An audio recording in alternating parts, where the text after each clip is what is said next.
òní ni ọjọ́ ìbí mi ṣùgbọ́n mi ò fẹ́ kẹ́ kí mi torí inú mi ò really dùn. Èyí jẹ́ ìgbà àkọ́kọ́ tí mo máa ṣe ọjọ́bí láìsí àmì láyé. Today is all about èmi àti ìyá mi, so I'm kind of emotional right now. But mi really wà sure pé bóyá nítorí ìyẹn gangan náà ló yẹ kí n wà emotional. It might be nítorí environment tí mo wà, ibi tí mo wà náà ń pè ní Badagry. Mo ti lọ káàkiri oríṣiríṣi museum ní gbogbo àdúgbò yìí. Mo rí àwọn oríṣiríṣi ìyà tí àwọn baba ńlá baba wa jẹ tí kán tó fo omi tó wà níwájú mi yìí kọjá, kán tó wá ṣẹ̀ lọ fo eléyìí tí a mọ̀ sí Atlantic Ocean tó wà ní òdì kejì lọ́hùn. Kò ń ṣe nǹkan tí ó ṣe fẹnu sọ rárá. Báyìí máa sọ̀rọ̀ nípa ẹ̀ lórí ìkànnì yìí, bọ̀ kó wá tó di pa sọ̀rọ̀ nípa ẹ̀. Mi fẹ́ ṣe fídíò yìí rárá tẹ́lẹ̀tẹ́lẹ̀, but mo kàn rò pé mo kàn rántí kí ni wọ́n tún ń pè é? Mo kàn rántí quote mi kan ní èdè Gẹ̀ẹ́sì tó sọ pé people that matters don't mind and people that mind don't matter. Mo sì mọ̀ pé àwọn ọmọlúàbí ni àwọn tó ń wo ìkànnì yìí, so ó ṣe kókó ó sì ṣe pàtàkì nǹkan tí mo fẹ́ sọ yìí. Basically mo yẹ sọ pé mo ti ṣe máa ń sọ lórí ìkànnì pé mo fẹ́ lọ sí ìlú mẹ́wàá tó tẹ̀léra wọn ní West Africa tí mo mọ̀ tí ìran Yorùbá wà ni mo sọ pé mo fẹ́ lọ. And àwọn èèyàn ti ń show support wọn and all that stuff.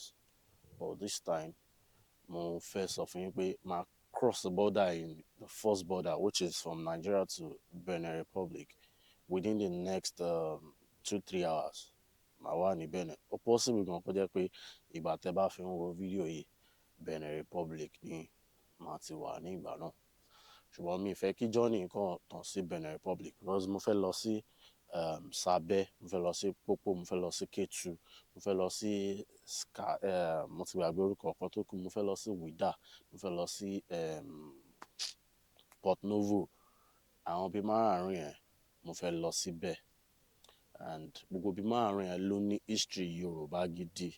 I mean history Yorùbá gidigidi ní gbogbo àwọn ibi márààrún yẹn ni. And mo dẹ̀ fẹ́ sọ wọ́n fún yín pé àwọn ìtàn kan wà tẹ́ pé ní apá ọ̀dọ̀ wa ó ti wà fabricated.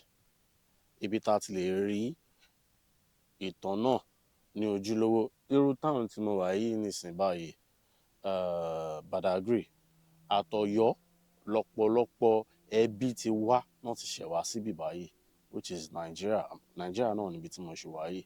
Kẹ́ wo bí wọ́n ṣe travel wá láti ibẹ̀ yẹn ní ìgbà náà láti Ọ̀yọ́. Community méjì basically ló wà níbí. A ní community Yorùbá, a dẹ̀ ní community Ègùn. Àwọn Ègùn yẹn omi náà bá wá láti Ìdá Ọmẹ. Àwọn Ègùn yẹn omi náà bá wá láti Ìdá Ọmẹ tí a mọ̀ sí Benin Republic ní ọjọ́ òní tí tán fi settle down síbi tá a wà yìí. Then ọ̀pọ̀lọpọ̀ nínú àwọn tí mo sọ pé Ọ̀yọ́ family tán wà yẹn, slave traders ni wọ́n.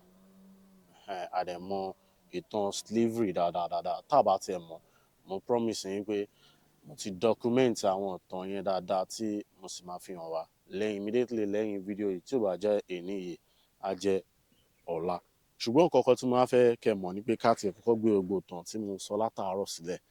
Ìdí tí fídíò yìí wà fún ni pé mo need assistance yín láti achieve 10 countries yẹn kí n lè document ẹ̀ sórí ìkànnì kájọ máa wò kájọ enjoy ẹ̀. Because it's not kò ń ṣe torí mo mọ̀ pé kò ń ṣe journey tèmi nìkan, and journey tó máa take wa ní ọ̀pọ̀lọpọ̀ ọjọ́ ká fi achieve 10 countries yẹn. So ìdí tí mo fi wò pé kí n mú gbogbo àwọn kíní wá ni mo fẹ́ fi ibi tí àwọn ìran Yorùbá wà láti orílẹ̀-èdè Nigeria títí dé gbogbo 10 countries tí mo sọ yẹn ní coastline Atlantic Ocean. So mo ti bẹ̀rẹ̀ láti Badagry nsìn, mo ti sọ àwọn ibi márààrún tí a fẹ́ lọ ní Benin Republic yẹn.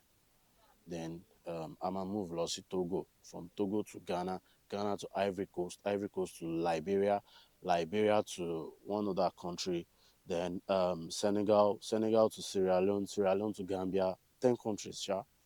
Ní Mali, those countries. So àwọn bẹ̀rẹ̀ ni mo ní ní brain mi pé ká lọ. So major reason yẹn tí mo fò pé kí n bá yín sọ pé, and my account is somewhere around here. Yes, you can support this, and I'll be very happy pé tẹ́ bá make it possible láti document àwọn nǹkan tí bàbá ńlá bàbá wa go through kó tó di pa di nǹkan tá a dì lénìí. Kò sí bí èèyàn kan ṣe fẹ́ sọ fún mi, tẹ́ bá wo ìtàn ẹ máa rí pé kò sí bí èèyàn kan ṣe fẹ́ jẹ́, ẹ máa rí pé gbogbo wa la ní ẹbí àti ará tó ti kọjá lórí route yìí. Tí ò bá jẹ́ ti Badagry yìí ni ẹni yẹn kọjá lórí, of course ó máa jẹ́ Wida nílé tá a máa fi hàn yín within the next few days, tí ò bá jẹ́ 2 or 3 days time. A máa ti débẹ̀ by then. So ìyẹn ni mo kàn ní kí n sọ fún yín. Ẹ ṣé púpọ̀, ó dàbọ̀.